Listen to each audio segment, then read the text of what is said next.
I plan to speak for about 10 minutes and give more time for questions at the end, because I think that's more interesting. And I'm going to address three main issues. One is the Balfour Declaration, although I will not say as much because that's kind of been covered already. But then I will say something about how the Balfour Declaration was incorporated into the Palestine mandates and what happened during the League of Nations period. And the third and final point, we'll be looking at the end of the mandate, and particularly the 1939 White Paper, and then I might come up with some kind of proposal that might tie into current events today. So as we've heard this morning, the Balfour Declaration was one of a series of pledges, along with the Hussein McMahon correspondence, the Sykes-Picot and the Sykes-Picot agreements. But there was also the Anglo-French Declaration, which hasn't been mentioned.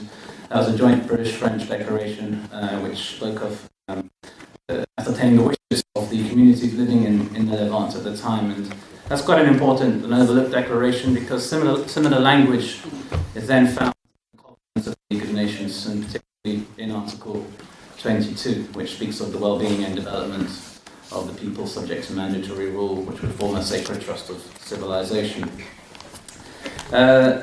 The language that was used in the Balfour Declaration was very specific, as has been mentioned. The phrase "national home" was used. The declaration was provisional, spoke of civil and religious rights of the non-Jewish community, who are over 90% of the population, but also the political rights of Jews in any other country. And we heard that these were inserted at the last minute due to opposition from Lord Curzon and Lord Montagu. The point here, though, I think is worth saying, is that it was the Balfour Declaration. It was a statement of policy, a statement of intent that then was enshrined in the mandate system. But as soon as this was attempted, it ran into a serious problem, because Article 22 speaks of self-determination, self-government of the certain communities formerly inhabiting the Turkish Empire, which is usually understood to refer to the indigenous inhabitants. So how can you have the Balfour Declaration, which seeks to establish a national home in a country where the overwhelming majority of the people are opposed to that very agenda? And this is obviously Churchill and Balfour were aware of this at the time. And there's a letter which I quote in my book, which is from Balfour to Lloyd George. And he made the following point. He said, this is quoting Balfour, he said, "The weak point of our position, of course, is that in the case of Palestine, we deliberately and rightly decline to accept the principle of self-determination. If the present inhabitants were consulted, they would unquestionably give an anti-Jewish verdict," by which he meant anti-immigration verdict. He said, "The justification for our policy is that we regard Palestine as being absolutely exceptional, that we consider the question of Jews outside Palestine as one of world importance, and that we conceive the Jews to have a historic claim to a home in their ancient land, provided, he said, that home can be given them without either dispossessing or oppressing the present inhabitants." And we now know, with the benefit of hindsight, that's exactly what happened in the last years of the mandate. But that kind of gives you an interpretation of what Balfour himself understood by the provision regarding the civil and religious rights of the non-Jewish community. Now, once we turn to the mandate, if you look at the mandate, you'll see that the Balfour Declaration finds expression in the preamble, in Article 2, and then in Article 6, the British government's encouraged to provide an immigration regime that will allow Jews to immigrate to Palestine quite easily, although again it's also worded conditionally. So the language that is used is that, again, the administration of Palestine, while ensuring that the rights and the position of the other sections of the population are not prejudiced, shall facilitate Jewish immigration.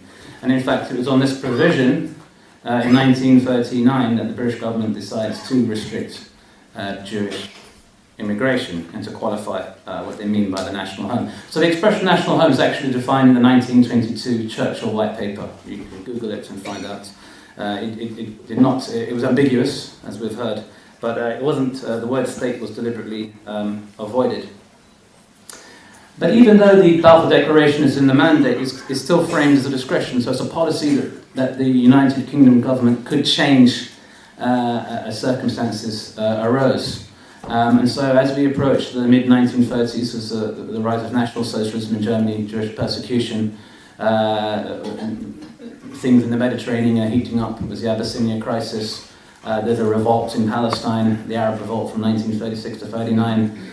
Britain's man on the ground, the High Commissioner Arthur Walcott, starts saying, this is ridiculous, we're denying self-government to the Palestinians, we should maybe change this policy. And then it goes to the Parliament here, and Parliament blocks it, except the one member of the Communist Party who says, we should give the Arabs a majority rule. But then within a year, you have the Peel Commission, and you have Ormsby Gore, one of the authors of the Balfour Declaration, goes to the Permanent Mandates Commission in Geneva, and he says the Balfour Declaration was simply a statement of policy, that was set at the end of the war. Circumstances had changed, and the Balfour Declaration must disappear. That's actually, he uses the words "must disappear." And when we look at the 1939 White Paper, it speaks of self-government for Arabs and Jews in an independent Palestinian state who will share authority in government. They then say we don't know how that will actually work out in the end, but that's a long-term goal. In 10 years, there will be an independent Palestinian state. Now, interestingly, the Jewish Agency was not happy at all about the White Paper, and they formulated a document. I'll just read out how they interpreted the White Paper. They said that the new policy for Palestine laid down by the mandatory in the White Paper, now issued, denies to the Jewish people the right to rebuild their national home in their ancestral country. It transfers authority over Palestine to the present Arab majority and puts the Jewish population at the mercy of that majority. I'm just saying this to give perspective to what we've heard about the Balfour Declaration in 1917, but things did change 2 decades later. Now, one interesting question might be, why did the British government change it into a complete U-turn in 1939? We can say because there was going to be a great war, and British government wanted things to be quiescent in Palestine. But I've done a bit of digging at the British Library here, especially the Indian archives, and this will tie into my final concluding remarks. There was an attempt by Muhammad Ali Jinnah and the Indian Muslim League in 1938 to challenge British policy in Palestine because of the unrest there, the status they're worried about the holy places in Jerusalem. And there was a roundtable conference. This is right after the publication of the Hussein McMahon correspondence. And they travelled to London, and Jinnah sent some lawyers down. Jinnah, of course, himself was a barrister. Lincoln's in here. And the British government would not allow them to attend the White Table Conference, so the delegation advised the Arabs from behind the scenes. But one of the issues that they looked at was bringing a court case against the British. The mandate has a clause in it under Article 26. There's a dispute between two mandatory powers over the interpretation of the mandate.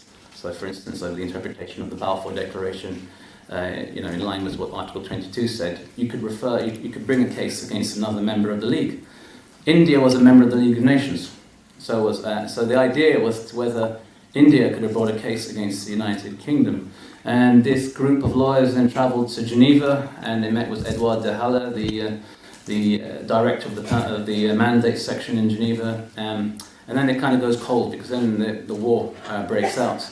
But it's still an interesting case, because if you look at what the revisionist right in Israel, how they justify settlements in the West Bank and Gaza, if you look closely at some of the writings, and including by scholars like Eugene Rostow, Julius Stone, or you go on the websites of the government of the State of Israel, the Ministry of Foreign Affairs, you'll see that there's always this reference to the Balfour Declaration and the mandates as giving a legal right for Israel to settle its citizens in the West Bank and Gaza. Now, if that's the case, does that mean, I don't know, but does that mean that the mandates in the official position of the Israeli government is still in force? And if that is the case, could a former member of the League of Nations today bring a claim against the United Kingdom for violations of international law during the last years of the mandate? Because the mandate was terminated on the 15th of May 1948, but the big expulsions, the Nakba, began in April and May. 350,000 Palestinians already fled, while British forces and troops were still in nominal control. So the question arises, is there an international obligation there?